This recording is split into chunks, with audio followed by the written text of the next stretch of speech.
குழந்தைகளிடம் செடி வளர்ப்பை ஊக்குவிக்கும் விதமாக கோவை மாவட்டத்தைச் சேர்ந்த பொறியியல் பட்டதாரிகளான ராஜகமலேஷ் மற்றும் ரஞ்சித் குமார் ஆகியோர் வித்தியாசமான சிந்தனையுடன் ஃபார்ம்சில் என்ற பென்சிலை உருவாக்கியுள்ளனர்.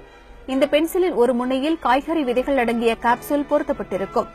பென்சிலை குழந்தைகள் பயன்படுத்தி முடித்த பின்னர் மண்ணில் சாய்வாக நட்டு தண்ணீர் ஊற்றினால் போதும் அந்த கேப்சூலில் உள்ள விதைகள் ஒரு வாரத்தில் செடி முளைவிடும். பென்சில் பாத்தீங்கன்னா நேச்சுரல் உடன் பென்சில், இயற்கையான உடன் பென்சில். இது எந்த ஒரு பெயிண்டோ எதுவுமே கிடையாது பென்சில்ல.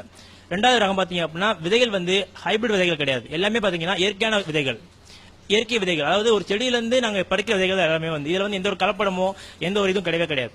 பென்சிலில் பொருத்தப்பட்டுள்ள கேப்சூல் தாவர கொழுப்பில் தயாரிக்கப்பட்டது.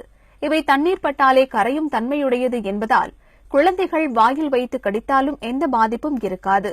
இதில் வைக்கப்படும் விதைகள் காய்ந்து போகாமல் இருக்க தேங்காய் நாருடன் சேர்த்து கேப்சூலில் அடைக்கப்படுகிறது.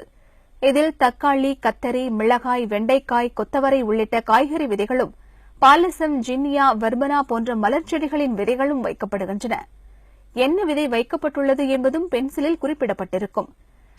மோரோவர் பேக் ஆஃப் 8ல 8மே 8 டிஃபரெண்டா இருக்கும். பிகாஸ் அப்படின்னா அவங்களுக்கு எப்போ எதை வச்சாலுமே அதான வளருது அப்படிங்கிறது இல்லாம ஒரு ஃபர்ஸ்ட் ஒன் வச்சாங்கன்னா ஒரு வெண்டைக்காய் வரும், செகண்ட் ஒன் வச்சாங்கன்னா ஒரு ஜினியா பூ வரும், அடுத்து வச்சாங்கன்னா ஒரு தக்காளி வரும்.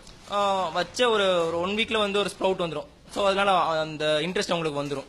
செடி வளர்ப்பில் குழந்தைகளை ஊக்கப்படுத்தும் இளைஞர்களின் இந்த வித்தியாசமான முயற்சியை பலரும் பாராட்டி வருகின்றனர்.